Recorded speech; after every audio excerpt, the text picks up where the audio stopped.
Subscribe करें और देखें हर फ्राइडे एक दिल दहला देने वाली हॉरर स्टोरी।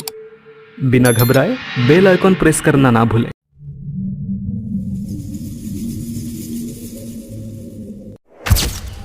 बेरमपुर मध्य प्रदेश की वादियों में बसा एक खूबसूरत गांव, लेकिन इस गांव में छिपे थे कुछ ऐसे भयानक रहस्य जिन्होंने उस सदी में निवास करने वाले साहसी लोगों के दिल में भी एक खौफ पैदा कर रखा था।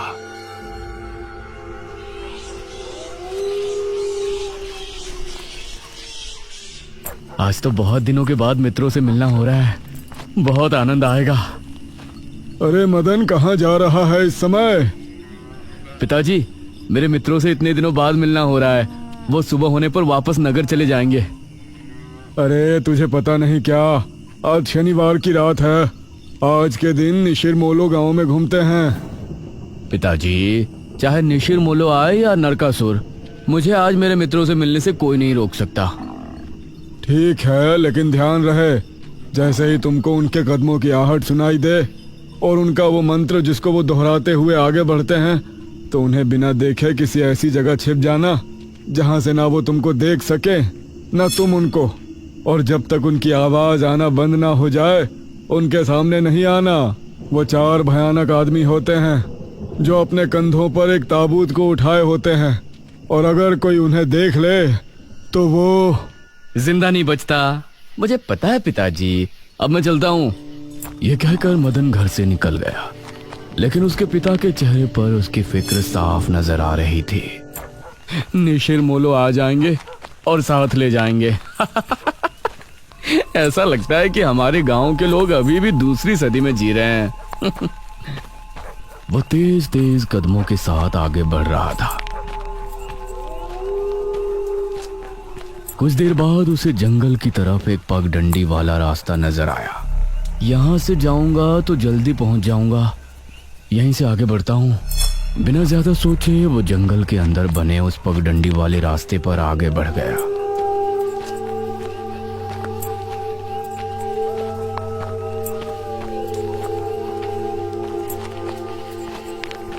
आज तो बहुत मजा आने वाला है, मिलकर खूब मदिरा पान भी करेंगे। तभी उसे भारी कदमों की आहटों के साथ कुछ आवाजें सुनाई देने लगी। इन आहटों और आवाजों को सुनकर वो एकदम से चौंक पड़ा और उसकी आंखें डर से बड़ी हो गईं। हे भगवान! वो जल्दी से झाड़ियों की तरफ भागा और उनमें छिपकर बैठ गया। वो झाड़ियों की ऊंट में बैठा लंबी लंबी सांस ले रहा था। वो आवाजें अब और ज्यादा साफ होने लगी थी। उसे यकीन था कि अब वो लोग उसके करीब ही आ रहे हैं। उसने धीरे धीरे छिपकर अपनी एक आंख से उनको देखा और वो हैरान रह गया।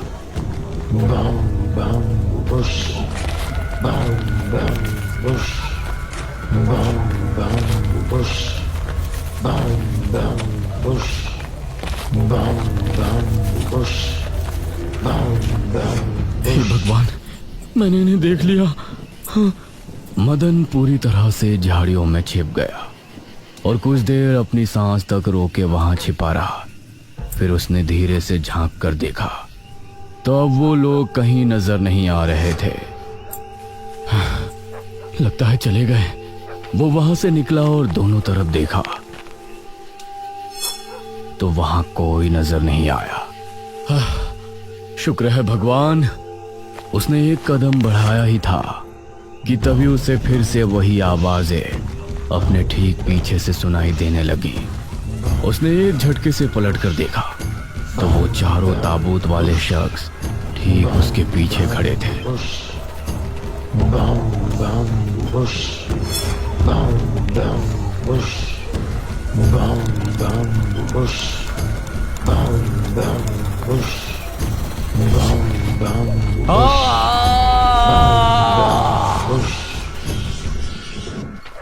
इस तरफ जब देर रात भी मदन वापस नहीं लौटा तो उसके पिता को उसकी चिंता होने लगी। उसने गांव के एक आदमी विपुल को साथ लिया और जंगल की तरफ रवाना हुआ।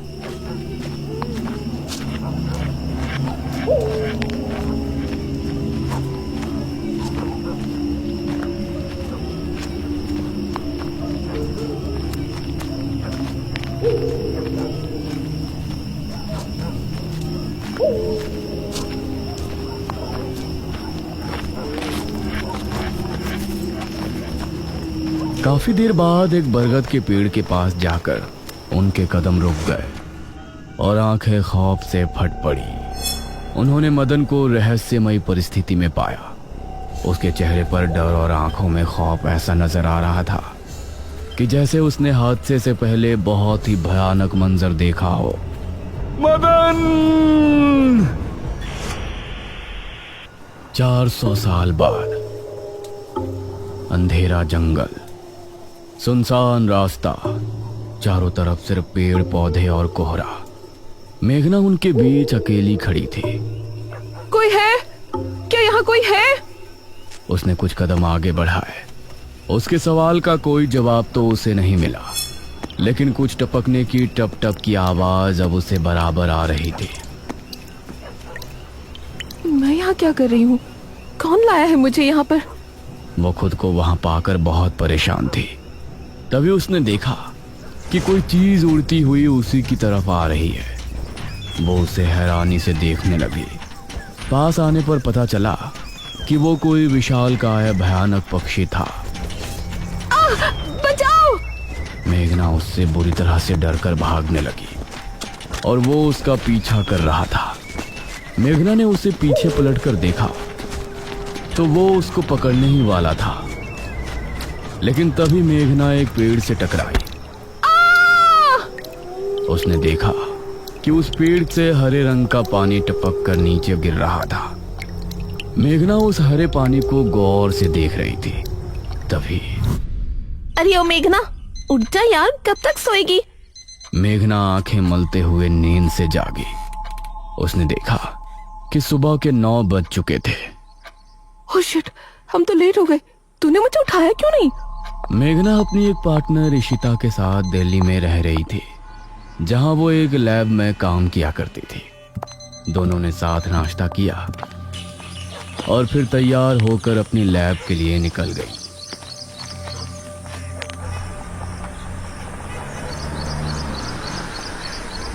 तेरा ऑमलेट खा खा कर मेरा पेट खराब हो चुका है। रोजाना कच्चा ही बनाकर दे देती है। शुक्र मना कि कच्चा भी खाने को मिल तो रहा है। तेरे भरोसे रहेंगे तो वो भी नहीं मिलने वाला। सोकर ही 9 बजे उठती है।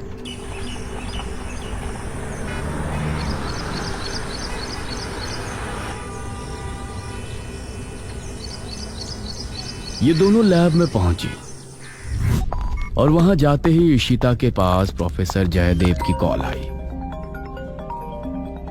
तुम दोनों ने इस बार बहुत समय ले लिया है।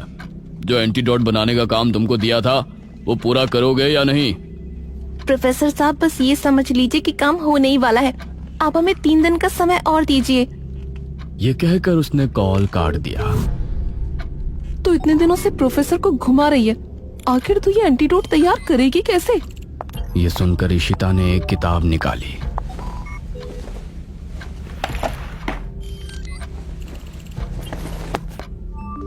यार देख ये किताब। इसमें बहुत से ऐसे लिक्विड के बारे में लिखा है जिनकी कहानी पुरानी दंत कथाओं और लोक कथाओं से जुड़ी है। तो तू कहना क्या चाहती है? मुझे इस किताब में बहुत ही अनोखे लिक्विड के बारे में पता चला है, जिसे मृत्युंजय अमृत कहते हैं। हम उस लिक्विड का टेस्ट करेंगे और अगर वो हमारे काम का निकला तो उसे यूज भी कर सकते हैं। मृत्युंजय अमृत? देख, मैं तेरे साथ कहीं नहीं जाने वाली हूँ। ये सब बातें बकवास होती हैं। अरे देख तो सही, इस पेड़ से हर पूर्णमासी की रात ये हरा लिक्विड टपकता है। तभी मेघना ने देखा कि उस पन्ने पर किसी मृत्युंजय अमृत के बारे में लिखा था और उसमें ठीक वही पेड़ दिखाया गया था जो मेघना रोजाना अपने सपने में देखा करती थी। मतलब उस हरे पानी की बात ही इस किताब में लिखी थी। हे भगवान, क्यों हिला डाला ना? है ना इंटरेस्टिंग? मेघना ने कुछ सोचा और फिर जवाब दिया, हाँ। तो हम दोनों कल ही बेरमपुर गांव के लिए निकलते हैं।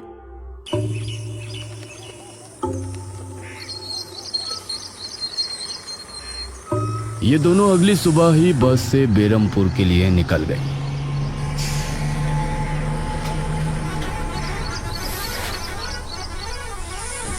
वैसे एक बात बता, तू मेरे साथ वहाँ जाने के लिए एक ही बार में कैसे राजी हो गई? मेघना ने सच को छिपाते हुए कहा, ऐसी अनोखी चीज देखने के बाद भला कौन नहीं होगा जो इसको देखना नहीं चाहेगा? ओहो, ये हुई ना बात। मैंने तुझे पार्टनर बनाकर कोई गलती नहीं की।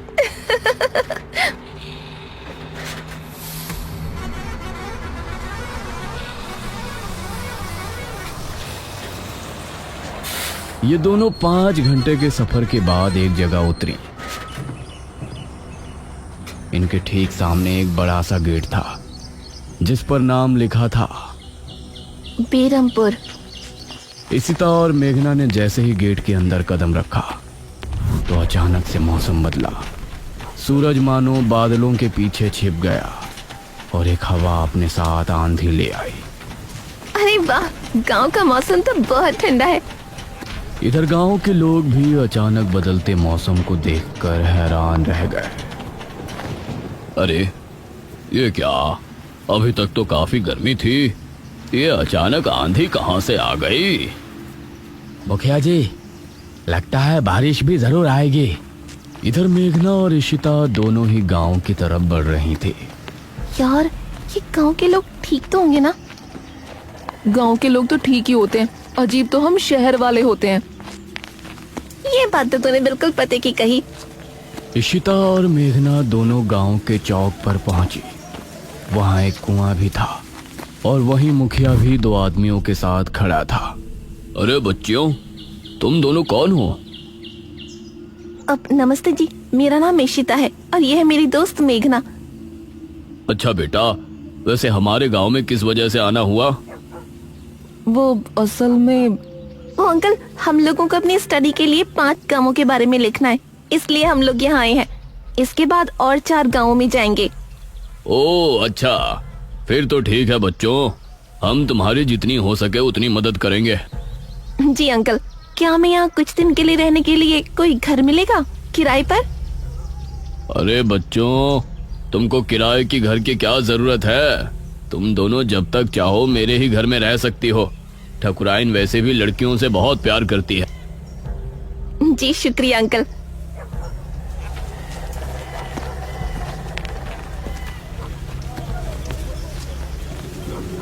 मुखिया इशिता और मेघना को अपने घर ले आया। तभी घर के मंदिर में जल रहा दीपक बुझ गया। अजी सुनती हो ठकुराइन? जी आई।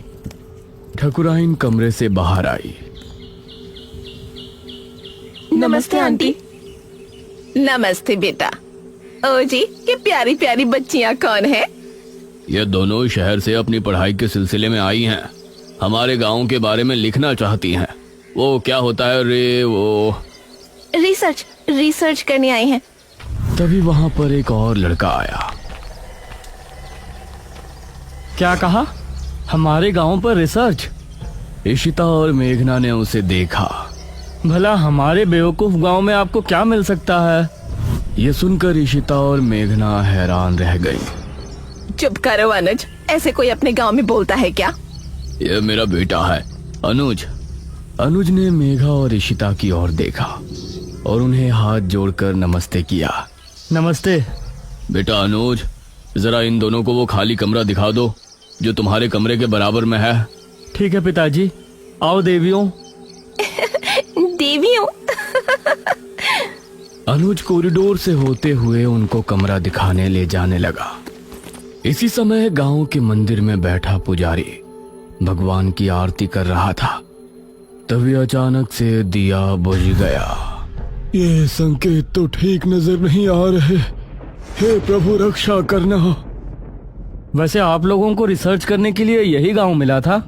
अरे हम लोगों को 5 गांवों के बारे में लिखना है, तो इसीलिए जो भी गांव पास दिखा चले आए।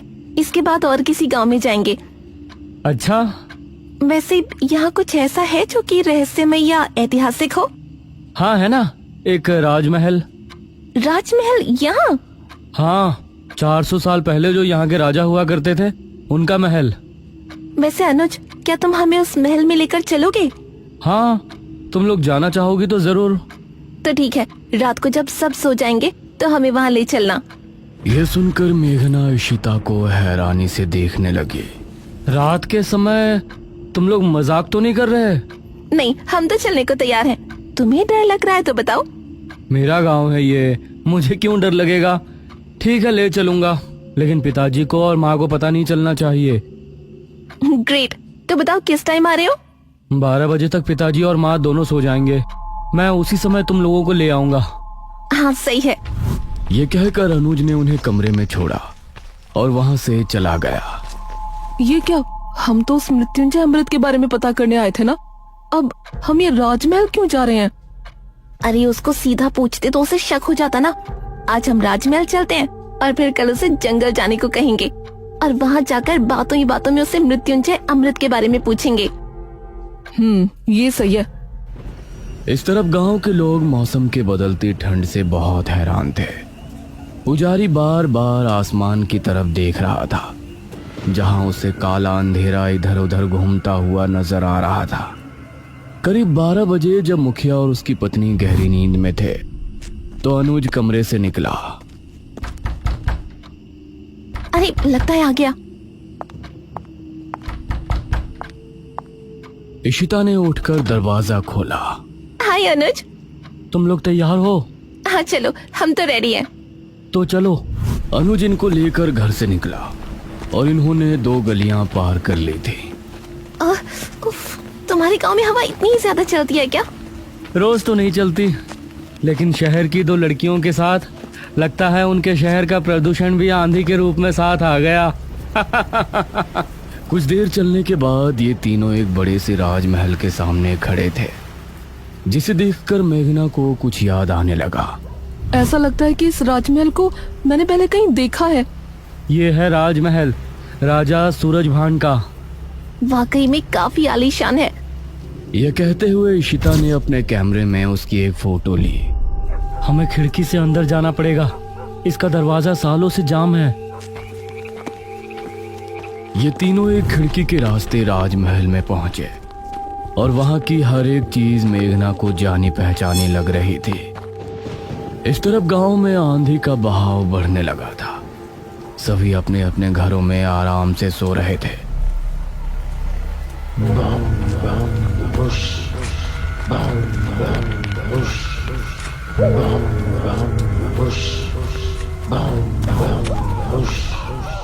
अरे ये आवाज तो निशिरमोलो। गांव के सभी लोगों के दिलों में खौफ उतर आया। उसी समय मुखिया के कमरे में गांव का पुजारी हड़बड़ाता हुआ पहुंचा। मुखिया जी उठिए। मुखिया चौंकता हुआ नींद से जागा। क्या हुआ पुजारी जी, इतनी रात में आप? गांव में निशीर मोलो की आवाज गूंज रही है, सब बहुत डरे हुए हैं। पुजारी जी, ये कैसे हो सकता है? निशिर मोलो यहाँ कैसे आ सकते हैं? वो तो कई सालों पहले सो गए थे। जरूर कुछ ऐसा हुआ है जिससे वो जाग उठे थे। हमारा मन बहुत विचलित हो रहा है। गांव के सभी लोग अपने अपने घरों में जाग चुके थे और डरे बैठे थे। यह आवाज सभी के दिलों में खौफ पैदा कर रही थी। मेघना, इशिता और अनुज तीनों इस बात से बेखबर राजमहल में घूम रहे थे। ये कैसी आवाज है? हाँ, मैंने भी सुनी। ऐसा लग रहा था कि कोई सिपाही भारी जूतों के साथ गलियारे में चहलकदमी कर रहा है, लेकिन दूर दूर तक कोई नजर नहीं आ रहा था।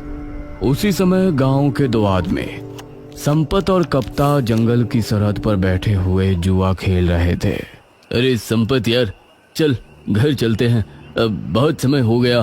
ओहो, अब तू हार रहा है तो घर चलते हैं। अरे चुपचाप पूरी बाजी खेल, इससे पहले तो मैं तुझे जाने नहीं दूंगा। हाँ।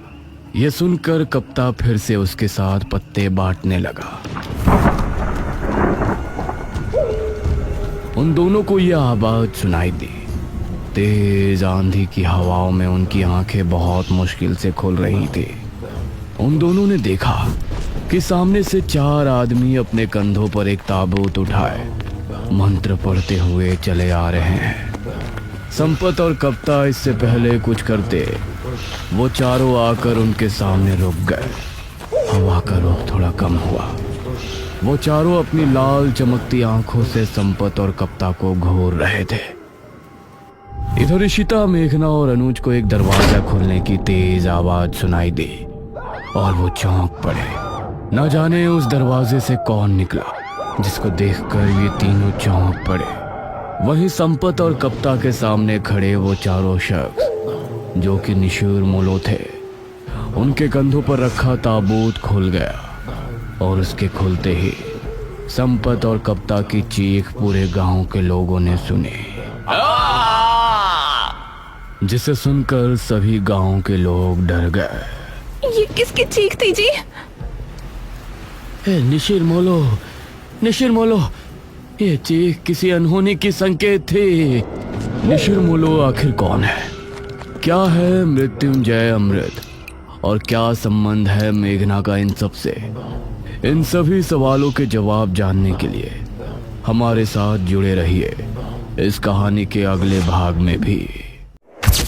पिछले भाग में आपने देखा कि मेघना अपने आप को एक राजकुमारी बने महल में देखती है और फिर कोई पीछे से उसके कंधे पर हाथ रखता है। तभी वो चीखती हुई नींद से जाग उठती है।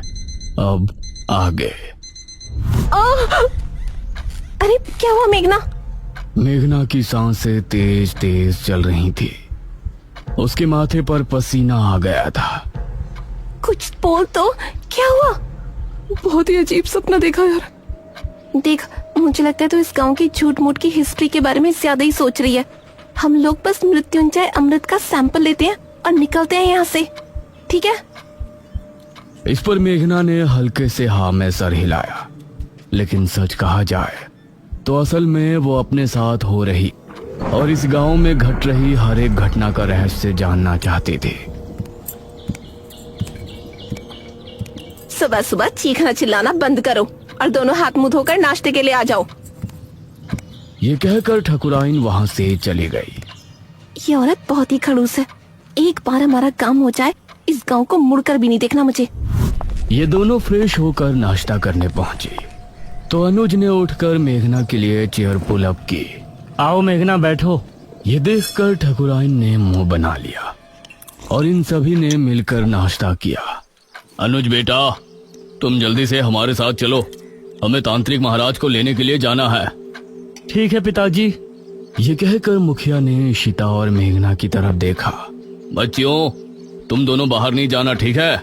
हो सके तो ठकुराइन का काम में हाथ बटा देना। जी अंकल, आप फिक्र मत कीजिए, हम घर में ही रहेंगे। अनुज और मुखिया गांव के लोगों से विदा लेकर तांत्रिक महाराज को लेने श्रेणी के लिए निकल गए। इस तरफ मेघना गहरी सोच में डूबी थी। ये कहानी सिर्फ मृत्युंजय अमृत से शुरू हुई थी, लेकिन उसके बाद वो महल, अपने आप को राजकुमारी के रूप में देखना और ये निशिर मोलो, ऐसा लगता है इस गांव का हर एक रहस्य मुझसे जुड़ा है। क्या मुझे राजमहल में जाना चाहिए?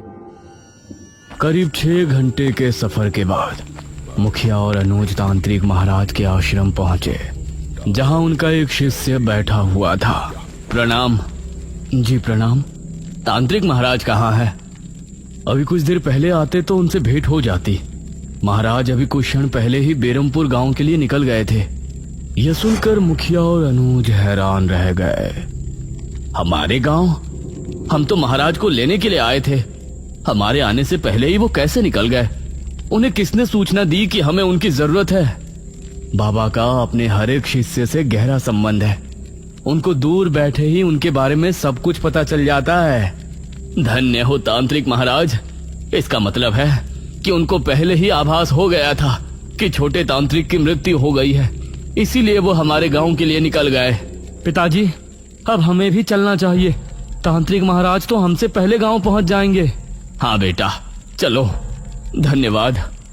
अनुज और मुखिया उसी समय वापस गांव आने के लिए निकल गए। इसी तरह दोनों का सफर में ही दिन गुजर गया।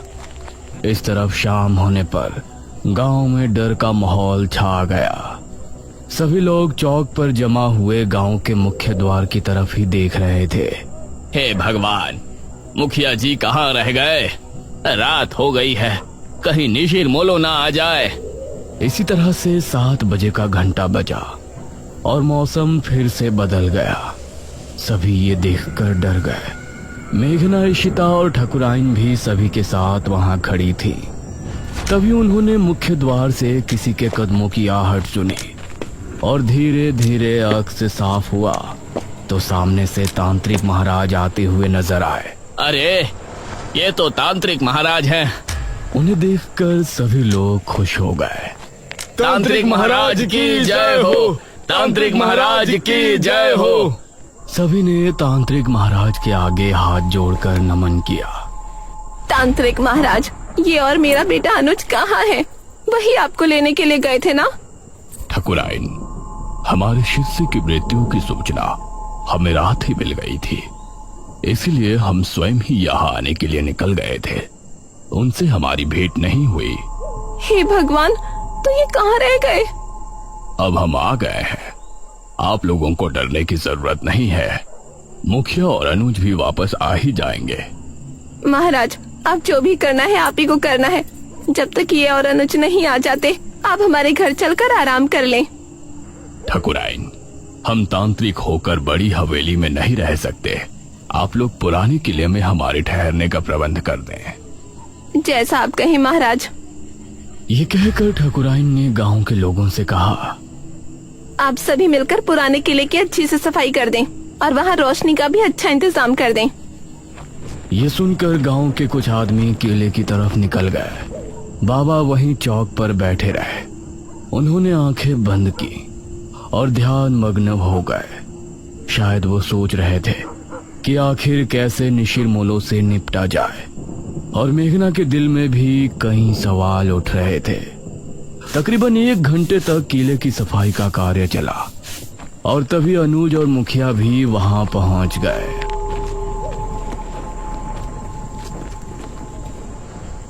शुक्र है आप आ गए जी। प्रणाम तांत्रिक महाराज। मुखिया की आवाज सुनकर तांत्रिक महाराज ने आंखें खोली। तभी गांव के आदमी भी वहां पहुंच गए। किले की सफाई हो चुकी है ठकुराइन, अब तांत्रिक महाराज वहां ठहर सकते हैं। आप सभी हमारे साथ किले में चलिए। निशिरमोलो इतने सालों बाद कैसे वापस जाग उठे, ये जानने से पहले हम सभी को निशिरमोलो की पूर्ण कहानी को दोहराने की जरूरत पड़ेगी। अब सभी लोग मिलकर किले में पहुंचे। तांत्रिक महाराज एक ऊंचे टीले पर बैठे थे। किले में हर तरफ कहीं दीपक और दीवारों पर मशालें लगी थी जो वहां रोशनी उत्पन्न कर रही थी। मेघना अब तांत्रिक महाराज को बड़े गौर से देख रही थी, क्योंकि निशिरमोलो के बारे में जानने की उसकी उत्सुकता भी बढ़ रही थी।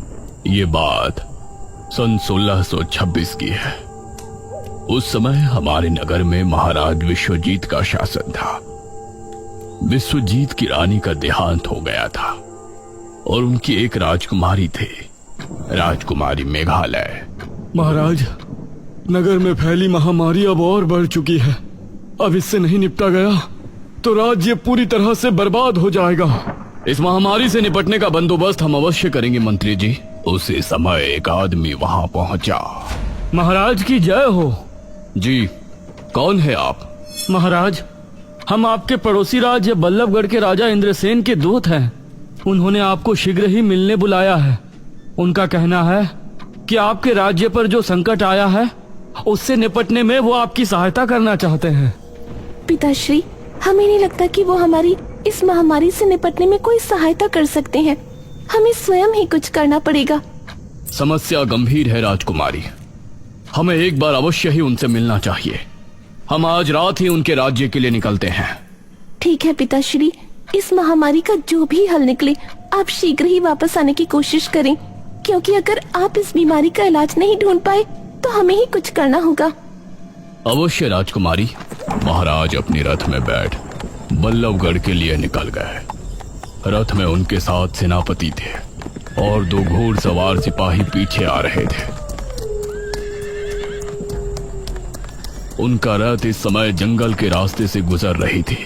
तभी अरे ये क्या हुआ? रथ अचानक से रुककर टेढ़ा हो गया था। सेनापति जी, बाहर निकलिए।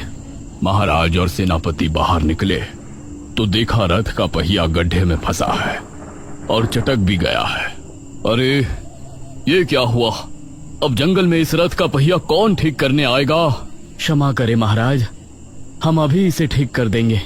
आपको थोड़ी प्रतीक्षा करनी पड़ेगी। तभी इन लोगों को पानी की आवाज सुनाई दी। ये कैसी आवाज है? ऐसा लगता है जैसे कोई कुएं से पानी खींच रहा हो और यह आवाज कुएं के ऊपर लगी चरखी से आ रही हो। आइए देखते हैं। राजा और सेनापति उस दिशा में गए तो वहां उनको कुएं पर एक औरत पानी भरती नजर आई। उसके बाल बहुत लंबे थे, वो दिखने में बहुत ही खूबसूरत थी और वेशभूषा से आदिवासी लग रही थी। उसने जैसे ही महाराज और सेनापति से नजरें मिलाई तो उसका सौंदर्य देखकर ये दोनों ही सन्न रह गए।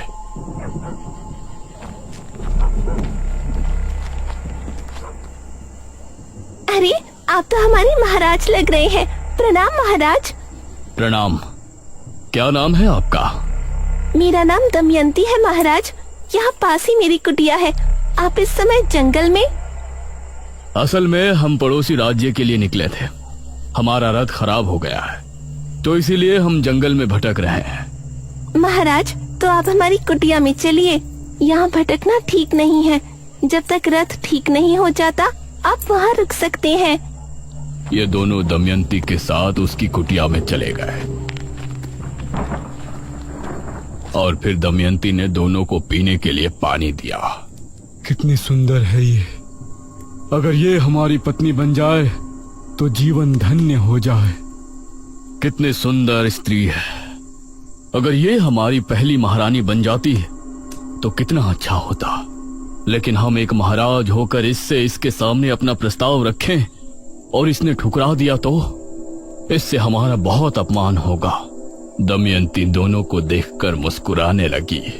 क्या हुआ दमयंती जी, आप इस तरह से क्यों मुस्कुरा रही हैं? दमयंती ने दोनों की तरफ देखा और बोली, अगर हम कहें कि हम आप दोनों के मन की बात सुन सकते हैं तो आपको कैसा लगेगा? ये आप क्या कह रही हैं? भला कोई किसी के मन की बात कैसे सुन सकता है? मैं सुन सकती हूँ महाराज। अभी सेनापति जी ने हमें अपनी धर्मपत्नी और आपने हमें अपनी महारानी बनाने के बारे में सोचा है। ये सुनकर सेनापति और महाराज दोनों ही हैरान रह गए। आप लोग घबराएं नहीं, मैं भी आप दोनों में से किसी एक की होना चाहती हूँ। ये सुनकर महाराज और सेनापति दोनों के चेहरे पर मुस्कान छलक आई। तो ठीक है दमयंती, अपना निर्णय सुनाए। इससे पहले ही सेनापति बोला, महाराज अगर आप दमयंती को चाहते हैं तो हम आपके विरुद्ध नहीं जा सकते। ये सुनकर महाराज को बहुत अच्छा लगा और दमयंती भी मुस्कुराई। किंतु हम एक महारानी का जीवन नहीं जीना चाहते। हम आपकी धर्मपत्नी बनकर सिर्फ अपना पत्नी धर्म निभाना चाहते हैं। अगर आपको हमारा प्रस्ताव स्वीकार है तो आपको अभी इसी क्षण हमसे विवाह करना होगा। महाराज ने उसी समय अग्नि के साथ फेरे लेकर दमयंती से विवाह कर लिया। सुबह होने तक रथ भी ठीक हो गया था। महाराज ने दमयंती को भी अपने साथ लिया और फिर उस राज्य पहुंचे। राजा इंद्रसेन को हमारा नमन है। आइए महाराज, बैठिए। महाराज और इंद्रसेन में बातें हो रही थी, लेकिन इंद्रसेन भी दमयंती पर मोहित हो गया था। आज रात इस विश्वजीत को रास्ते से हटाकर हम दमयंती को अपना लेंगे और फिर कल ही इसके राज्य पर हमला बोलकर उसे भी अपने अधीन कर लेंगे। दमयंती उसको बड़ी गौर से देख रही थी और उसके चेहरे पर गुस्सा दिखने लगा था। क्या हुआ दमयंती? महाराज, राजा इंद्रसेन आपकी कोई मदद नहीं करना चाहते। रात होने पर आपको रास्ते से हटाने की योजना बना रहे हैं और हमें हमेशा के लिए अपना बना लेंगे और आपके राज्य को भी हड़प लेंगे। यह सुनकर इंद्रसेन भी हैरान रह गया। महाराज को बहुत गुस्सा आया। उन्होंने उसी समय अपनी तलवार निकाली। इंद्रसेन को परास्त करने के बाद महाराज तुरंत अपने राज्य की ओर लौट गए।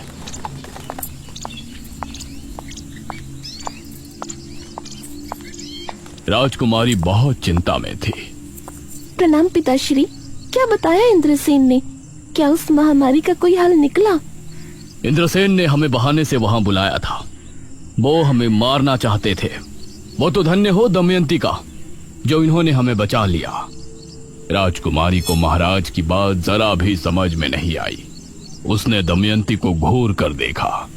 पिताश्री, अब हम ही इस महामारी का कोई इलाज ढूंढने जाते हैं। आप राज्य कार्य संभालें।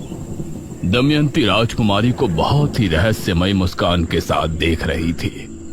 राजकुमारी महल से निकली और इस तरह राजा दमयंती के साथ महल में समय बिताने लगे और धीरे धीरे राज्य के कामों से दूर होते गए। करीब 1 वर्ष और माह के बाद राजकुमारी वापस लौटी। पिताश्री, हमने इस बीमारी से लड़ने का इलाज ढूंढ निकाला है। बहुत अच्छे राजकुमारी, बताइए ये कैसे संभव है? पिताश्री, हमने एक महासिद्धि करके ये बीज हासिल किया है। इसी के जरिए हमें उस महामारी के साथ हर बीमारी से छुटकारा मिल जाएगा। क्या? इस बीज के जरिए? जी पिताश्री, वो कैसे होगा ये आपको अगले 7 दिनों के भीतर पता चल जाएगा। राजकुमारी ने उस बीज को अपने हाथों से जंगल में जाकर बो दिया और रोजाना अपने हाथों से उसे पानी देने जाती। महाराज को राज्य की कोई चिंता नहीं थी। वो हर समय बस दमयंती के पास ही बैठे रहते थे।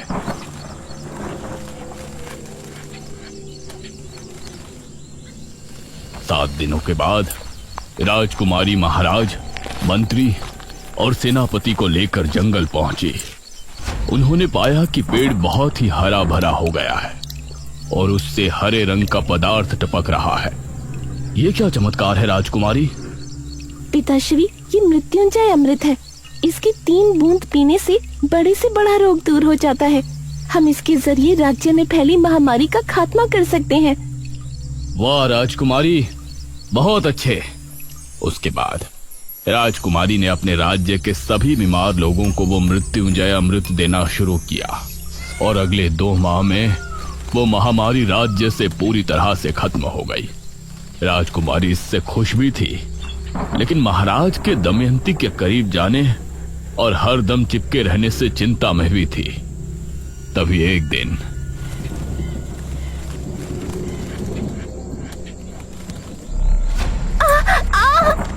महाराज! दमयंती, क्या हुआ आपको? क्या हुआ दमयंती आपको? कुछ तो बताइए। देखते ही देखते उसके चेहरे की रंगत बदल गई और वो एक बूढ़ी नजर आने लगी। ये देखकर महाराज के पैरों तले जमीन निकल गई। दमयंती, ये क्या हो गया आपको? महाराज, असल में मैं कोई आम स्त्री नहीं हूँ, मैं एक डायनी हूँ। क्या? एक डायनी? हाँ महाराज, एक डायन जवान मर्दों को मारकर अपनी उम्र बढ़ाती है, लेकिन मैंने वो करना उचित नहीं समझा। इसलिए आज जब मेरी आयु 100 वर्ष हो गई है तो मैं बूढ़ी हो गई हूँ। अब अगली एकादशी की रात मेरी मृत्यु हो जाएगी। नहीं दमयंती, हम आपको ऐसे मरने नहीं दे सकते। हमें आपके डायनी होने से कोई ऐतराज नहीं। आपको बचाने का कोई तो तरीका होगा। एक तरीका है महाराज, लेकिन बहुत ही मुश्किल कार्य है। हमें बताइए, हम आपको बचाने के लिए कुछ भी करेंगे। अगली एकादशी की रात तक 11 मुर्दों के खून से अगर हम स्नान कर लेते हैं तो हमारी जान बच जाएगी और हमारा सौंदर्य भी वापस लौट आएगा।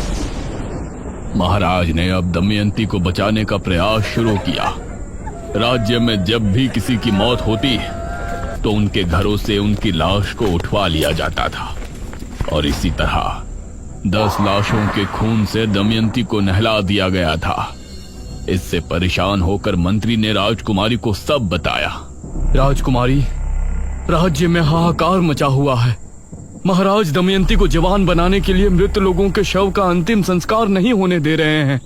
उनके शव को बुरी तरह से काटा जाता है और उनके खून से दमयंती स्नान करती है। इससे प्रजा बहुत क्रोध में है। क्रोध की बात तो है ही मंत्री जी। मृत्यु के बाद जल्द ही अंतिम संस्कार न किया जाए तो ये मृतक और उसके परिजनों के साथ नाइंसाफी होती है। वो कभी भी मोक्ष के द्वार से होकर नहीं गुजर सकते। हम पिताश्री से इस विषय में बात करेंगे।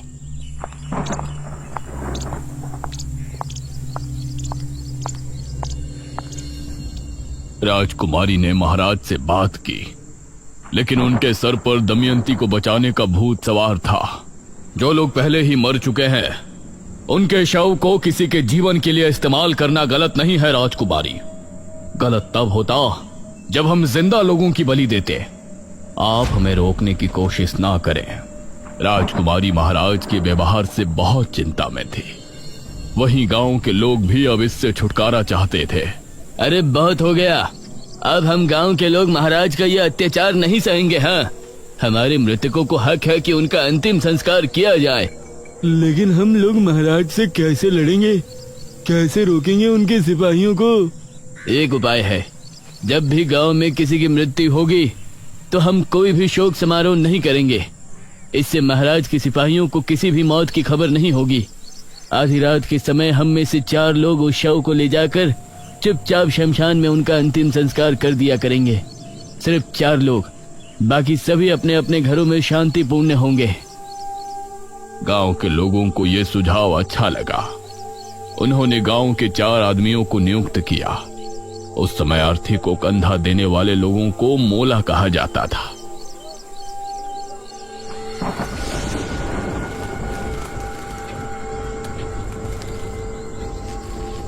ये 4 लोग रात के समय निकला करते थे, इसीलिए इनका नाम निशिर मोलो रखा गया।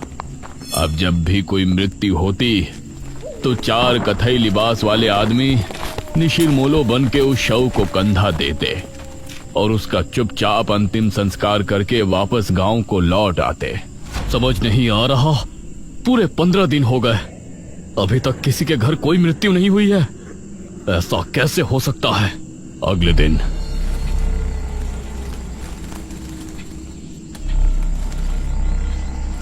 महाराज के गुप्तचरों के द्वारा महाराज को यह बात आखिर पता चल ही गई और उनका क्रोध 7वें आसमान पर आ गया।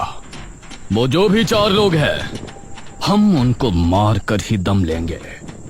उन्होंने हमसे चालाकी की, इसका हर्जाना उन्हें भुगतना ही पड़ेगा। महाराज ने अब अपने गुप्त सिपाहियों को तैनात कर दिया था, जो छिपकर रातों को जागकर गांव पर नजर रख रहे थे। एक रात निशिर मोलो एक अर्थी लेकर निकले। यह शनिवार की रात थी, तो उन गुप्त सिपाहियों ने निशिर मोलो को रोक लिया। अब तुम लोगों को कोई नहीं बचा सकता, कोई नहीं। बहुत दे दिया हमारे महाराज को धोखा। उन सिपाहियों ने इन 4 आदमियों को मार गिराया और फिर शव लेकर महाराज के पास पहुंचे। उस शव को दमयंती के कक्ष में पहुंचा दिया गया और सुबह होने पर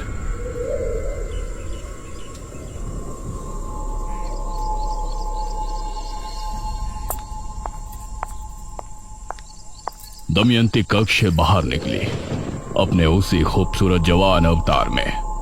उसे देखकर महाराज ने उसे भरी सभा में गले लगा लिया। दमयंती की आंखों में एक रहस्यमयी चमक थी, जैसे कि वो कुछ छिपा रही है। लेकिन अब निशिर मोलो की आत्मा गांव में भटकने लगी थी।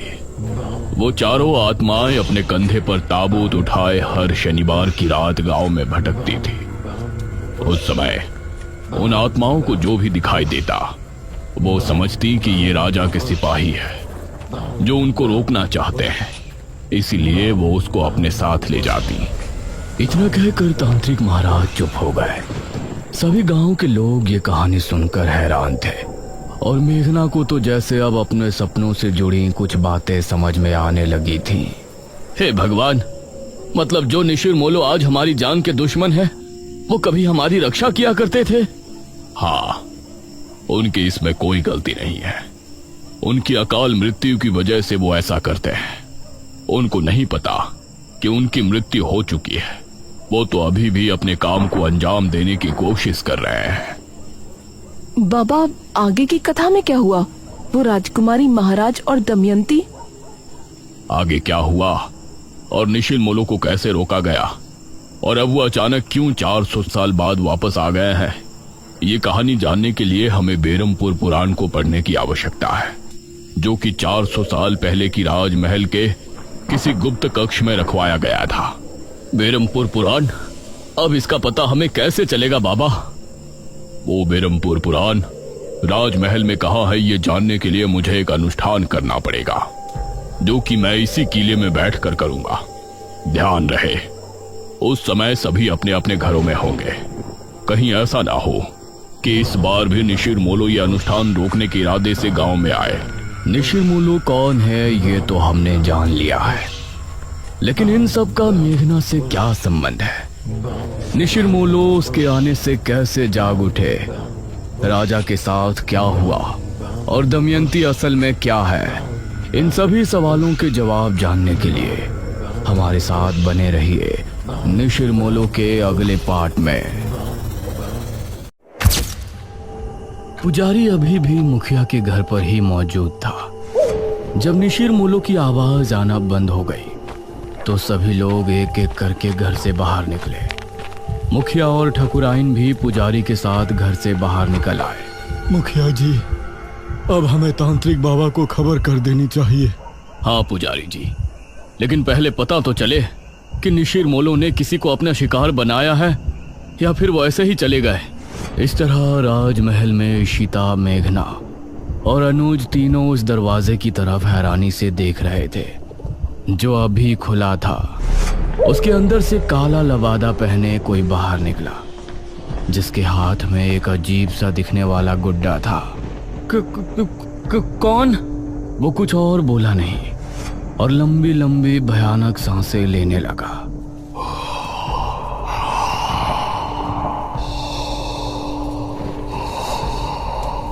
उसकी भयानक सांसों को सुनकर ये तीनों डर गए और तभी वो तेज रफ्तार से इनकी तरफ भागा। भागो जल्दी, महल से बाहर निकलो। इन तीनों का दिल दहल उठा और ये खिड़की की तरफ भागे। जल्दी करो। वो अभी भी इनके पीछे ही था। अनुज ने पहले इशिता और फिर मेघना को बाहर निकाला। वो अनुज तक पहुंचने ही वाला था कि तभी अनुज भी खिड़की से कूद गया। क्या था वो? चलो अब घर चलते हैं, 2 बज रहे हैं, कहीं पिताजी या माँ जाग ना जाए। ये तीनों अब गांव की तरफ रवाना हो गए। माँ और पिताजी को इस बारे में बिल्कुल नहीं बताना, ठीक है? अरे हम क्यों बताएंगे भला? जैसे ही ये तीनों गांव पहुंचे तो बाहर ही पुजारी और बहुत से लोग खड़े थे। अनुज, तुम यहाँ? हमें तो लगा कि तुम तीनों अपने अपने कमरे में सो रहे हो। इतनी रात में तुम तीनों कहाँ से आ रहे हो? वो पिताजी। मुखिया ने मेघना और इशिता की तरफ देखा। तुम दोनों कहाँ गई थी अनुज के साथ? जी माफ कर दीजिए अंकल, हम दोनों का घूमने का मन हो रहा था। तो दिन में घूमने चले जाते, रात में बिना बताए जाने की क्या जरूरत थी? माफ कीजिए पिताजी, मैं ही इन दोनों को ले गया था, लेकिन आप सब लोग यहाँ बाहर इकट्ठा होकर क्या कर रहे हैं? अनुज ने बात को बदलते हुए कहा। आज गांव में निशिर मोलो आए थे, सभी उनकी आवाज सुनकर ही खौफ में थे। क्या निशिर मोलो? ये निशिर मोलो कौन है? 4 कथई लबादे वाले शख्स जो अपने कंधों पर एक ताबूत उठाए रात के समय गांव में घूमते हैं। उनकी आंखें लाल चमक रही होती हैं। रात के समय गांव में घूमते हैं। उस समय अगर वो किसी को देख लेते हैं या कोई उन्हें एक बार देख लेता है तो वो उसे अपने साथ ले जाते हैं। सभी गांव के लोग तो अपने अपने घरों में थे, लेकिन वो लोग संपत और कप्ता को ले गए। वो बाहर ही जुआ खेल रहे थे। अनुज, इशिता और मेघना तीनों ही ये सुनकर चौंक पड़े। पिताजी, लेकिन इससे पहले तो ऐसा गांव में कुछ भी नहीं हुआ, ना ही आपने मुझे कभी इसके बारे में बताया। ये 400 साल पहले की बात है बेटा, हमारे महाराज के समय की बात। लेकिन उस समय किसी तरह उनको रोक दिया गया था, लेकिन अब अचानक वो कैसे जाग उठे, ये तो बात समझ के बाहर है। मुखिया जी, अब कल सुबह ही तांत्रिक महाराज से मिलने के लिए निकलेंगे। फिलहाल सभी लोग अपने अपने घरों को जाएं और निशिर मोलो से सावधान रहें। ये सुनकर सभी गांव के लोग अपने अपने घरों को चले गए, लेकिन अब सभी के दिल में अजीब सा डर बैठ गया था। इशिता और मेघना भी अपने कमरे में पहुंची। ये तो बहुत बड़ी गड़बड़ हो गई। हम लोग तो यहाँ पर मृत्युंजय अमृत के लिए आए थे और यहाँ तो राजमहल निशिर मोलो पता नहीं क्या क्या सुनने में आ रहा है। ये लोग अब हमें मृत्युंजय अमृत तक लेकर भी जाएंगे या नहीं? अरे तुझे दिख नहीं रहा यहाँ कितनी प्रॉब्लम है? हम दोनों सुबह यहाँ से जा रहे हैं बस। नहीं, मैं नहीं जा सकती। लेकिन क्यों? वो मृत्युंजय अमृत। इतना कहकर मेघना ने आगे कुछ नहीं कहा। आपने बिना सोचे समझे उन दोनों लड़कियों को घर में जगह क्यों दे दी? देखा ना अब क्या हुआ। ठकुराइन, वो लड़कियां तो अनजान है, लेकिन अनुज को तो सब कुछ पता है ना। वो उनको लेकर रात में निकल गया, इसमें हम उनको दोषी नहीं ठहरा सकते। उनको लेकर जाने वाला तो हमारा ही बेटा है ना। कुछ ही देर में सभी एक एक करके सो गए।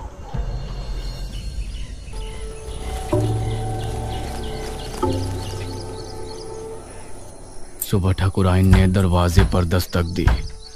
दोनों उठ जाओ, सुबह हो गई है। ठकुराइन ने बहुत ही रूडली बोला। Aunty ji, we are sorry. यह सुनकर वो बिना जवाब दिए वहां से चली गई। कुछ देर बाद फ्रेश होकर इशिता और मेघना दोनों ब्रेकफास्ट टेबल पर पहुंची।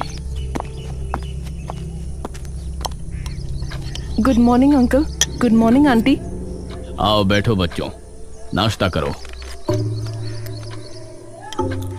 मेघना के बाल इस समय खुले हुए थे। ना जाने अनुज को उसमें क्या खास दिखा। उसने उसे स्माइल की और एक टक उसे देखने लगी। इस पर मेघना ने उसे हैरानी से देखा, फिर उधर उधर देखकर नाश्ता करने लगी। अनुज, आज तुम खेतों पर जाओगे, समझ गए? माँ, मैं खेतों पर जाकर क्या करूँगा? पिताजी, क्या हो गया है माँ को? मुझे कुछ नहीं हुआ है। तुम आज खेतों पर जा रहे हो, बस जा रहे हो। तभी इशिता बोली। अनुज, तुम हमको भी खेत घुमा लाओगे? ये सुनकर ठकुराइन इशिता और मेघना की तरफ गुस्से से देखने लगी। तभी अनुज भी खुश होते हुए बोला, हाँ ठीक है, मेघना को भी हमारे खेत काफी पसंद आएंगे। हाँ बेटा, क्यों नहीं, लेकिन एक बात ध्यान रखना, तीनों साथ रहना और शाम होने से पहले घर लौट आना। तब तक तांत्रिक महाराज भी आ ही जाएंगे। नाश्ते के बाद इशिता और मेघना अनुज के साथ घर से निकली।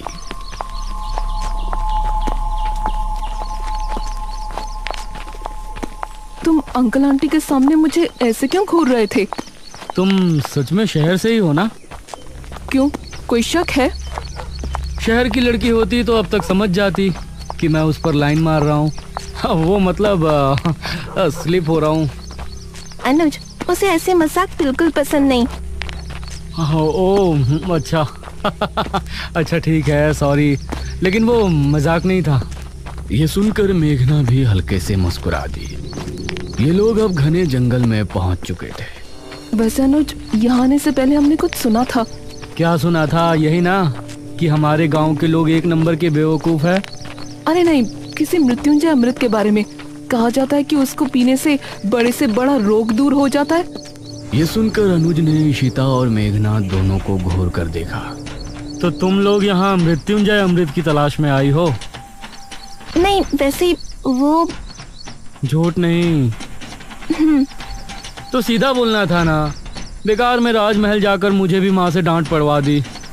वो हमें लगा था कि सीधे उसके बारे में पूछने से तुम कुछ गलत समझोगे।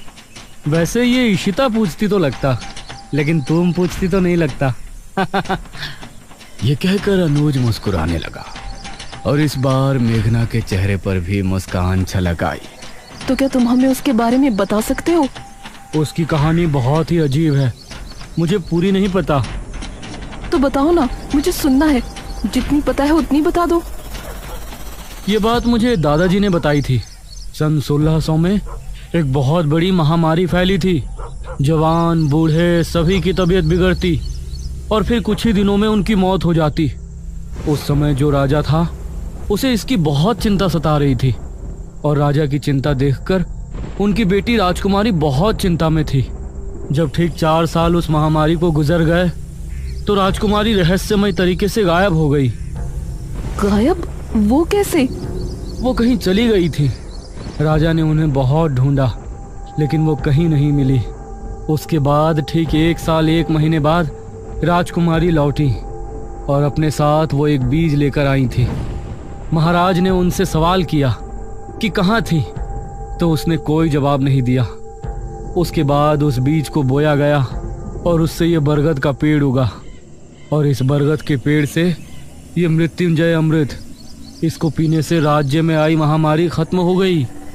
लेकिन कुछ समय बाद ही राज्य पर बहुत बड़ा संकट आया। कैसा संकट? और ये निशिर मोलो जिसके बारे में गांव के लोग बातें कर रहे हैं, उनकी क्या कहानी है? उसका तो मुझे भी नहीं पता। फिलहाल तुम वो देखो। उसने सामने की तरफ उंगली पॉइंट की। कुछ ही दूर पर सामने था एक हरा भरा बरगद का पेड़।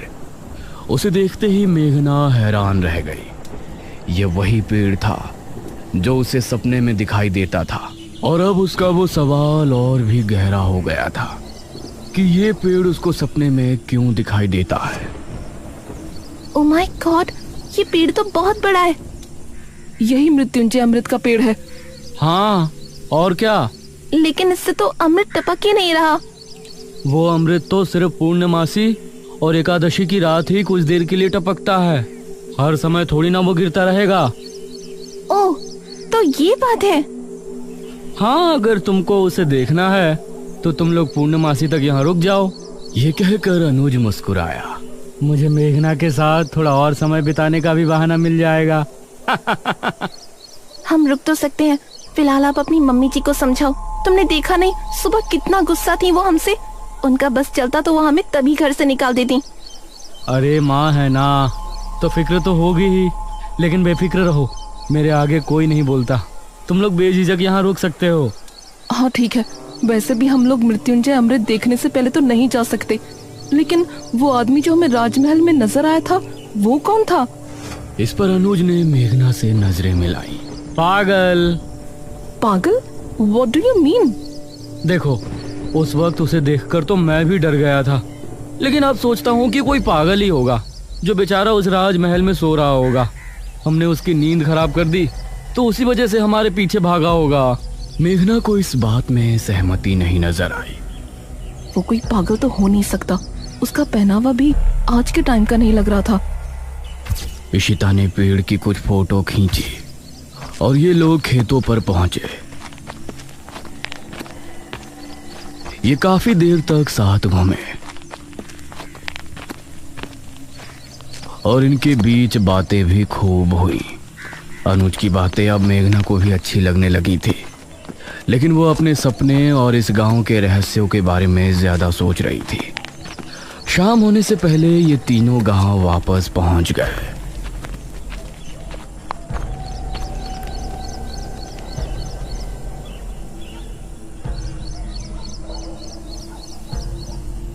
रात होने वाली है। पुजारी जी अभी तक तांत्रिक महाराज को लेकर नहीं आए। बहुत चिंताजनक बात है। मुखिया, ठाकुराइन और गांव के बहुत से लोग चौक पर इकट्ठे थे। तभी पुजारी अपने साथ एक तांत्रिक को लेकर वहां पहुंचा।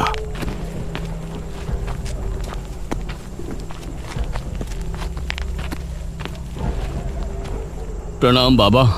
प्रणाम। तांत्रिक महाराज नहीं आए? तांत्रिक महाराज शाम से ध्यान मग्न बैठे हैं। वो सुबह सूरज निकलने से पहले नहीं उठ सकते, इसलिए मैं उनकी जगह यहाँ आया हूँ। आप निशिर मोलो के बारे में सब जानते हैं ना? चिंता ना करें, तांत्रिक महाराज का आशीर्वाद हमारे साथ है।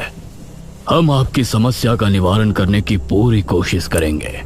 तो बताइए तांत्रिक जी, क्या करना होगा? हम पूरी रात जाग कर एक अनुष्ठान करेंगे जो कि गांव के चौक पर होगा। यह पता लगाएंगे कि निशिर मोलो अचानक कैसे जाग उठे। आप सामग्री तैयार करें। एक बार अगर हम अनुष्ठान शुरू कर देंगे तो उसके बाद पूर्ण होने से पहले उठने का हमारे पास कोई कारण नहीं होगा। बहुत बहुत धन्यवाद बाबा, भगवान आपको सफल करे। इशिता ने चुपके से मेघना से कहा, ये लोग सच में बेवकूफ हैं या मुझे ऐसा लग रहा है? ये तू क्या कह रही है? और क्या, वो आदमी गायब हुए हैं, उसके पीछे कोई और वजह भी तो हो सकती है। जरूरी है कि उन्हें किसी भूत ने उठाया हो।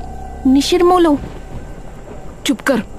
कुछ ही देर में अनुष्ठान की पूरी तैयारी हो गई। एक अग्निकुंड, एक कपाल और एक नर हथहड्डी।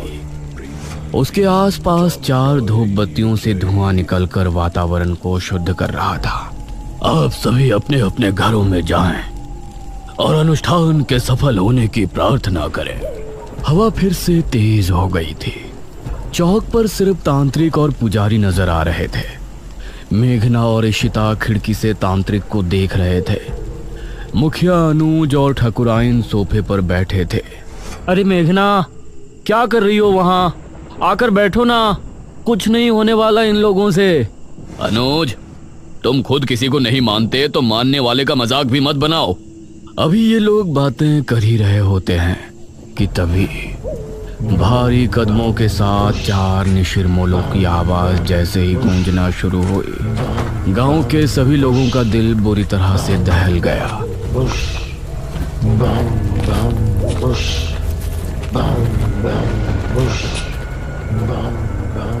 अरे ये आवाज!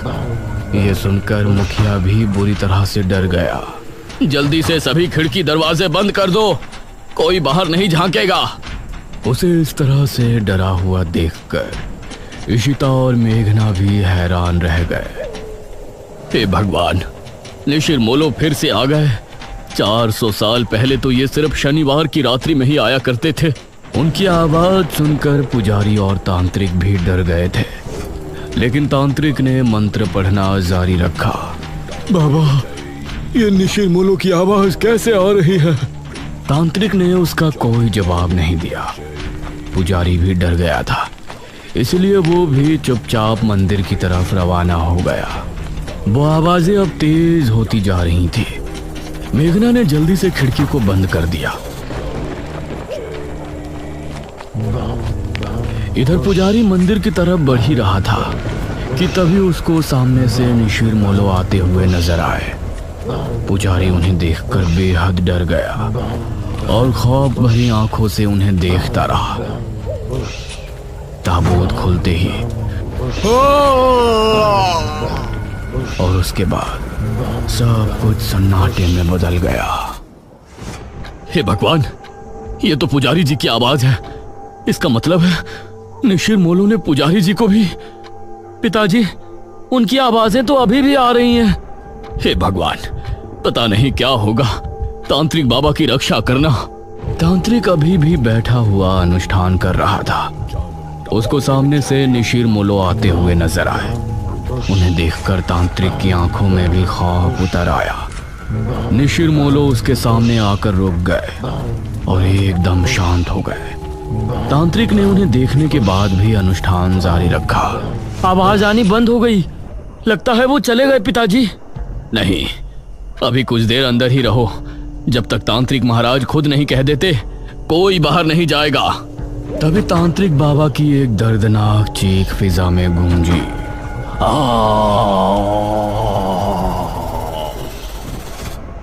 हे भगवान, ये तो तांत्रिक बाबा की आवाज है। धीरे धीरे आवाजें हल्की होती चली गईं और फिर पूरी तरह से शांति छा गई। चलो, सब जल्दी से बाहर चलो। अब मुखिया और सभी गांव के लोग अपने घरों से निकलकर चौक पर पहुंचे। वहां उन्होंने देखा कि तांत्रिक बाबा किसी मिट्टी के पुतले के जैसे जमे बैठे हैं। उनकी आंखें और मुंह पूरी तरह से फटा हुआ है। तांत्रिक बाबा! अगले ही पल उनका शरीर धीरे धीरे गायब हो गया। ये भयानक मंजर देखकर सभी के डर के मारे चीख निकल गई। निशिरमोलो पुजारी जी को ले गए और तांत्रिक बाबा का अंत कर दिया। इसका मतलब वो सिर्फ ये अनुष्ठान रोकने आए थे। पिताजी, अब निशिरमोलो से हमें कौन बचाएगा? अब तो तांत्रिक महाराज को ही आना होगा, वही कुछ कर सकते हैं। इशिता और मेघना तांत्रिक की मौत देखकर बहुत डर गई थी। दूसरी तरफ गुफा में बैठे बड़े तांत्रिक ने अचानक से अपनी आंखें खोली।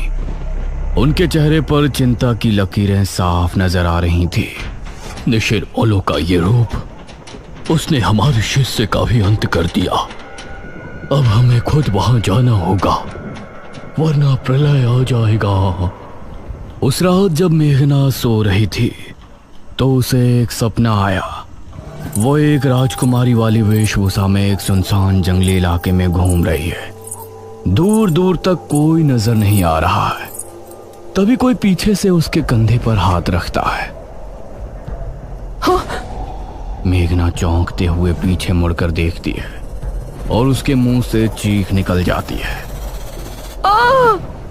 उसे देखकर वो चीखती हुई नींद से जाग उठती है। अरे मेघना, क्या हुआ? मृत्युंजय अमृत क्या है ये तो हमने जान लिया, लेकिन निशिरमोलो कौन है और मेघना का इन सब से क्या संबंध है? वो कौन सा खौफनाक रहस्य है जिसकी वजह से गांव के लोग पहले भी खौफ में थे और आज भी है?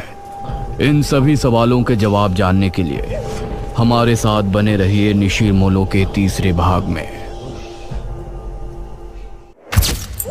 तांत्रिक महाराज की बात सुनने के बाद ये सभी अपने अपने घरों को वापस पहुंच गए थे। मेघना बेड पर लेटी सोच में डूबी थी। क्या हो यार, तू इतना क्यों सोच रही है? ये दमयंती आखिर थी कौन? हमें तो लगता है कि उसका महाराज से मिलना कोई संयोग नहीं था, बल्कि इसके पीछे उसकी कोई साजिश थी। इस पर इशिता ने मेघना को हैरानी से देखा। अरे तेरी तबीयत तो ठीक है, ये किस टोन में बोल रही है तू? देख मेघना, मैं तो पहले ही यहाँ से जाना चाहती थी, तेरे कहने पे ही मैं रुकी हुई हूँ। मुझे इस गांव की कहानियों से कुछ लेना देना नहीं है। कल एकादशी है, हमें बस उस मृत्युंजय अमृत का सैंपल लेना है और परसों सुबह होने से पहले इस गांव को छोड़ देना है। That's it। ये कहकर इशिता ने चादर तानी और सो गई। इसे कैसे बताऊं कि मैंने खुद को सपने में राजकुमारी बने देखा है।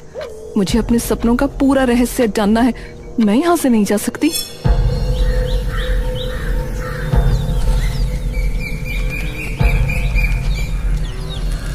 अगले दिन इशिता और मेघना आपस में बातें कर रही थी। आज रात को ठीक 9 बजे हम इस घर से निकल जाएंगे, ठीक है? यार मुझे इस तरह बिना कुछ बताए जाना ठीक नहीं लग रहा। हमें सबको बता देना चाहिए कि हम यहाँ पर मृत्युंजय अमृत के लिए आए हैं।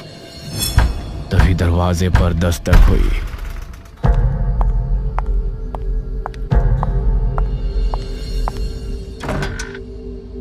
अरे अनुज, तुम? हाँ मैं। क्या बातें चल रही हैं? तुम लोग आज रात मृत्युंजय अमृत को लाने की बात तो नहीं कर रहे ना? नहीं नहीं, ऐसा कुछ नहीं है। गांव में इतनी प्रॉब्लम चल रही है, ऐसे में हम कैसे मृत्युंजय अमृत के बारे में सोच सकते हैं? हाँ वही कह रहा हूँ, आज रात तांत्रिक महाराज अनुष्ठान शुरू करेंगे। सभी को घरों में ही रहना है। तुम बेफिक्र रहो, हम कहीं नहीं जाने वाले।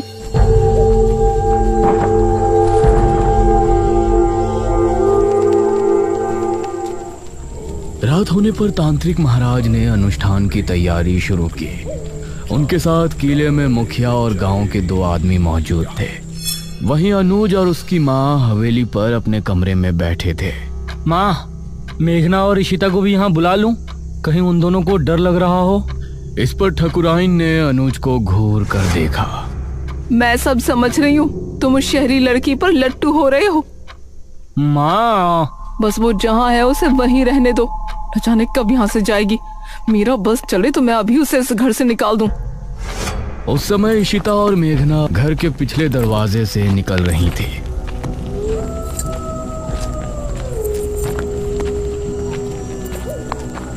मुझे अब भी कुछ ठीक नहीं लग रहा। ये लोग क्या सोचेंगे? हम दोनों बस यहाँ मृत्युंजय अमृत चुराने के लिए आए थे। मेघना, क्या हो गया यार तुझे? हमारी जॉब, हमारा फ्यूचर खतरे में है। हम इस राजा रानी वाली कहानी में उलझने नहीं आए थे। ये इन गांव वालों की प्रॉब्लम है, हमारी नहीं। तो चल ना जल्दी। ये दोनों घर से निकलकर गली की तरफ आ गई थी। गांव में सभी लोग अपने अपने घरों में बैठे थे। सभी तांत्रिक महाराज के अनुष्ठान के सफल होने की प्रार्थना कर रहे थे। पूरा सामने जंगल का रास्ता। उस समय गांव का एक आदमी राजू सिगरेट पीता हुआ जंगल की तरफ से आ रहा था। अरे यार, आज तो ओस बहुत ही ज्यादा है, सिगरेट भी नहीं सुलग रही। कुछ ही दूरी पर उसको इशिता और मेघना सामने से आती नजर आ रही थी।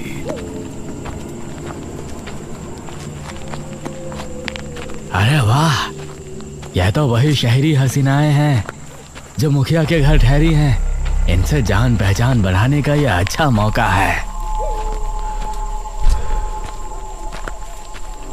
वो भी कुछ दूरी के फासले से इनके पीछे हो लिया। इशिता और मेघना ने अभी जंगल की सरहद पर कदम रखा ही था कि तभी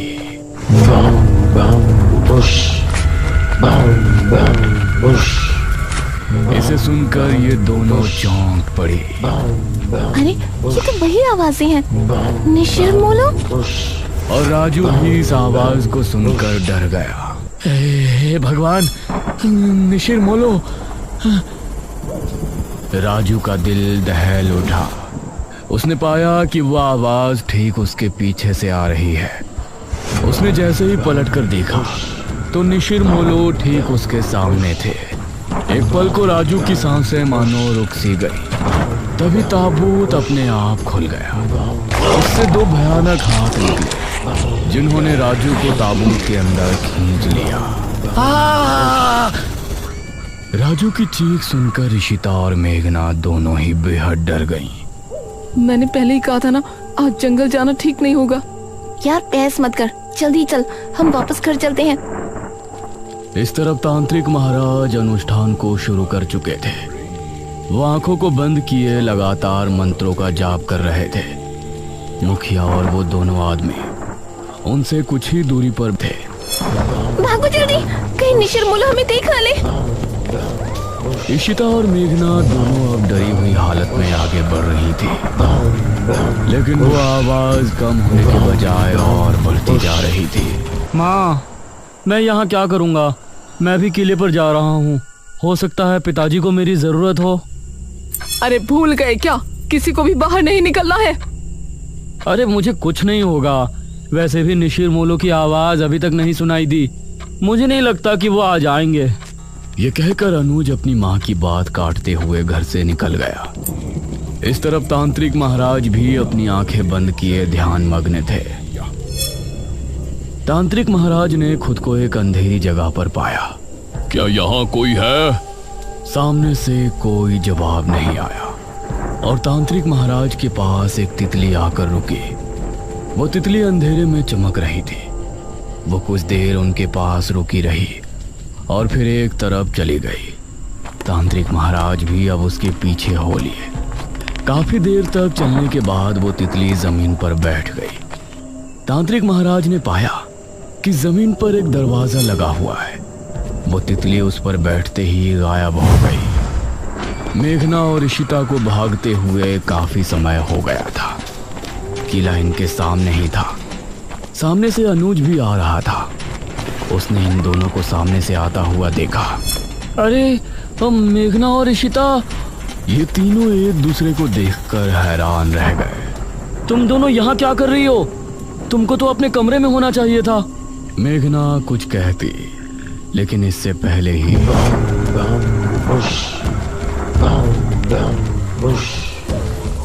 ये क्या, निशिर मोलो आ गए?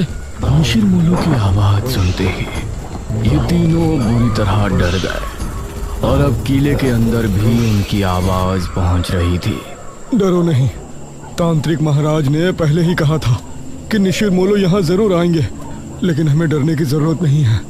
जब तक हम अपने घरों में हैं, वो हमें कोई नुकसान नहीं पहुंचा सकते। चलो हम भी किले के अंदर चलते हैं। और ये तीनों किले के अंदर पहुंचे। अरे तुम तीनों यहाँ क्या कर रहे हो? वो कुछ नहीं पिताजी। क्या मतलब कुछ नहीं? हमने कहा था ना कि आज की रात बाहर नहीं निकलना। तभी तांत्रिक महाराज ने एक लंबी सांस भरी और अपनी आंखें खोली। ये सभी उन्हें गौर से देखने लगे। क्या हुआ तांत्रिक महाराज, कुछ पता चला? मैंने अपनी पूरी शक्ति लगा दी, लेकिन मुझे सिर्फ एक दरवाजे के अलावा कुछ नहीं नजर आया। इस पर सबसे पहले मेघना ने सवाल किया। कैसा दरवाजा? वो दरवाजा किसी चौखट पर नहीं, बल्कि जमीन पर लगा हुआ है। शायद कोई तहखाना है। इसका मतलब है कि वो किताब किसी तहखाने के अंदर ही है। ठीक है महाराज, हम लोग सुबह होने पर गांव के कुछ आदमियों को लेकर राजमहल जाएंगे और उस तहखाने को ढूंढेंगे। हाँ, यही विचार ठीक होगा। अब आप लोग अपने घरों को जा सकते हो। ध्यान से जाना, निशिर मोलो अभी भी तुमको रास्ते में मिल सकते हैं। जो आ गया महाराज। मुखिया अनुज और इन तीनों के साथ घर की तरफ रवाना हो गया और बाकी सभी गांव वाले भी अपने अपने घरों को चले गए। अनुज, तुमने बताया नहीं कि तुम तीनों यहाँ क्यों आए थे? वो पिताजी, मुझे आपकी चिंता हो रही थी और इन दोनों को भी ना जाने क्यों घर पर डर लग रहा था। इसीलिए ये भी मेरे साथ चली आई। मुखिया को अनुज की बात में सच्चाई नहीं नजर आ रही थी। लेकिन उसने आगे कुछ नहीं कहा।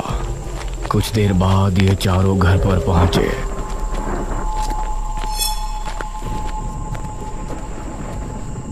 अब तुम लोग जाकर अपने अपने कमरों में चुपचाप सो जाओ, कोई मस्ती मजाक नहीं। जी पिताजी। ये कहकर मुखिया अपने कमरे में चला गया। फिर मेघना ने अनुज की तरफ देखा। थैंक यू अनुज, तुमने हमारे लिए अपने पिताजी से फिर झूठ बोला। अरे कोई बात नहीं मेघना, तुम्हारे लिए तो मैं 1000 झूठ भी बोल सकता हूँ। ये कहकर अनुज मुस्कुराते हुए अपने कमरे में चला गया। फिर इशिता और मेघना भी अपने कमरे में पहुंची। उस रात मेघना के मन में कई सवाल चल रहे थे। करीब 4 बजे जब वो सो रही थी तो उसने अपने आप को राजमहल में खड़ा हुआ पाया। अपने उसी राजकुमारी वाले अवतार में वो एक गलियारे से होती हुई आगे बढ़ रही थी।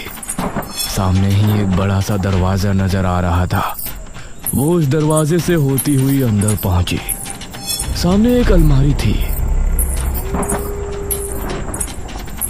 उसने उस अलमारी को खोला तो उसके अंदर एक बक्सा रखा था। उस बक्से को खोलने पर उसे एक अंदर बड़ी सी चाबी रखी हुई नजर आई। मेघना सपने में बिल्कुल सही सलामत थी, लेकिन बाहर उसका पूरा शरीर पसीने से सराबोर हो गया था। तभी इशिता ने करवट ली तो उसने एक पल को आंखें खोलकर मेघना को देखा। मेघना, क्या हुआ तुझे? उठ। उसने मेघना को झंझोड़ा तो मेघना की नींद टूटी। क्या हुआ तुझे मेघना? देख तुझे कितना पसीना आ रहा है। मेघना नींद से जागी और लंबी लंबी सांसें लेने लगी। अरे कुछ तो बोल, कोई बुरा सपना देखा क्या? मेघना ने इशिता के जवाब में हल्का सा हाँ में सर हिलाया। इशिता ने उसे पीने के लिए पानी दिया और फिर उससे लिपट कर लेट गई। सुबह होने पर तांत्रिक महाराज कुछ गांव के लोगों को लेकर राजमहल पहुंचे। कोई भी कमरा, कोई भी गलियारा छूटना नहीं चाहिए। जी महाराज। गांव के सभी लोग अब अलग अलग गलियारों में चले गए। एक आदमी जिसका नाम मनीष था, वह एक कक्ष के सामने खड़ा था। उसने जैसे ही दरवाजा खोला तो कई चमगादड़ तेज शोर करते हुए वहां से निकल गए। उसने खुद को संभाला और कमरे के अंदर दाखिल हुआ। हे भगवान, कितना बड़ा कमरा है।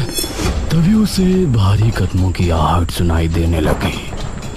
उसने सामने देखा कि वही लबादे वाला आदमी उसके सामने खड़ा है। मनीष उसको देखकर दरवाजे की तरफ भागा, लेकिन दरवाजा अपने आप ही बंद हो गया। तभी वो लबादे वाला आदमी तेजी से उसके करीब पहुंचा और उसने कसकर मनीष का गला पकड़ लिया। मनीष की चीख महल की दीवारों में ही सिमट कर रह गई। गांव के लोगों ने राजमहल की अच्छे से तलाशी ली, लेकिन राजमहल इतना बड़ा था कि अपना पूरा दिन लगाने के बाद भी वो आधे राजमहल की छानबीन भी नहीं कर पाए थे। तांत्रिक महाराज, अब तो रात होने वाली है, अभी तक उस तहखाने का कुछ पता नहीं चला। उसको ढूंढना इतना भी आसान नहीं है जितना हमने सोचा है। मुखिया जी, हम रात में यहाँ नहीं रुक सकते। अवश्य, हम सभी यहाँ से निकलते हैं। सुबह होने पर फिर से आएंगे। ये सभी राजमहल से निकल ही रहे थे, तभी सामने से इनको मेघना आती हुई नजर आई। अरे बेटी मेघना, तुम यहाँ? जी अंकल। तुम यहाँ क्यों आई हो पुत्री? मुझे लगता है कि मैं उस तहखाने तक आपको लेकर जा सकती हूँ। ये कैसे हो सकता है? इस पर तांत्रिक महाराज ने मुखिया को हाथ के इशारे से चुप कर दिया। तुमको ऐसा लगता है तो ठीक है, बताओ कहाँ है वो तहखाना? अब मेघना आगे आगे चल रही थी और सभी उसके पीछे थे। वो एक गलियारे से होती हुई आगे बढ़ रही थी। सामने ही एक बड़ा सा दरवाजा नजर आ रहा था। वो उस दरवाजे से होती हुई अंदर पहुंची और ये सब भी उसके पीछे अंदर पहुंचे। सामने एक अलमारी थी। उसने उस अलमारी को खोला तो उसके अंदर एक बक्सा रखा था। उस बक्से को खोलने पर उसे अंदर एक बड़ी सी चाबी रखी हुई नजर आई, जिसे देखकर ये सभी हैरान रह गए। हे भगवान! मेघना ने बिना कुछ बोले चाबी को उठाया और फिर से आगे बढ़ी। सामने एक और दरवाजा था। मेघना उससे होते हुए सभी को अपने साथ अंदर ले गई। उस अंधेरे कमरे में सभी को जमीन पर एक दरवाजा नजर आया, जिसे देखकर सभी की हैरानी का ठिकाना नहीं था। यही है वो दरवाजा जो हमने हमारी दिव्य दृष्टि से देखा था। उस दरवाजे पर एक छेद था। मेघना ने उस छेद के अंदर चाबी लगाकर 3 बार घुमाया। अब इसे उठाकर देखो। तांत्रिक महाराज के कहने पर 2 आदमियों ने दरवाजे को उठाकर देखा तो वह आसानी से उठ गया। दूसरी तरफ अनुज और इशिता घर पर मौजूद थे। अनुज, मेघना कमरे में नहीं है। क्या मतलब? कहाँ गई अब वो? मुझसे तो टॉयलेट की बोल के गई थी, अब देखा तो वहाँ भी नहीं है। यह सुनकर अनुज हैरान रह गया। इस तरफ राजमहल में ये सभी तहखाने के अंदर पहुंचे। वहां एक शीशे के बक्से में एक किताब रखी हुई नजर आई। हाँ, यही है बेरमपुर पुराण।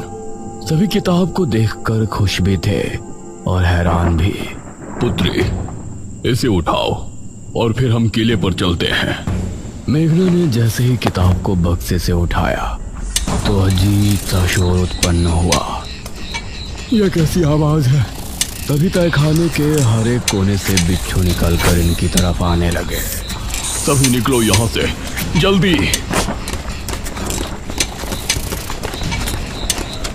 अब ये सभी तेजी से ऊपर की तरफ भागे, लेकिन एक आदमी को बिच्छुओं ने सीढ़ियों पर ही अपने चपेट में ले लिया। उस आदमी को एक ही पल में बिच्छुओं ने कंकाल में बदल दिया। बाकी सभी लोग डरी हुई हालत में महल के मुख्य द्वार की तरफ भागे। मेघना सबसे आगे भाग रही थी। दरवाजे से होते हुए ये महल से बाहर निकलने में कामयाब हो गए, लेकिन ठीक दरवाजे पर जो आदमी सबसे पीछे था उसको भी बिच्छुओं ने अपनी चपेट में ले लिया। और उस आदमी की चीख पूरे राजमहल में गूंज गई। इन लोगों ने अब अपने कदमों को रोका नहीं और किले में पहुंचकर अपनी सांस तोड़ी। तांत्रिक महाराज ने मेघना को गौर से देखा। पुत्री, इस किताब के बारे में तुमको कैसे पता चली? उस समय अनुज और इशिता भी वहां पहुंचे। अब ये सभी मेघना की तरफ ही देख रहे थे, लेकिन मेघना की नजर उस किताब पर थी जिससे कई रहस्यों का खुलासा होने वाला था। सब्सक्राइब करें और देखें हर फ्राइडे एक दिल दहला देने वाली हॉरर स्टोरी। बिना घबराए बेल आइकॉन प्रेस करना ना भूलें।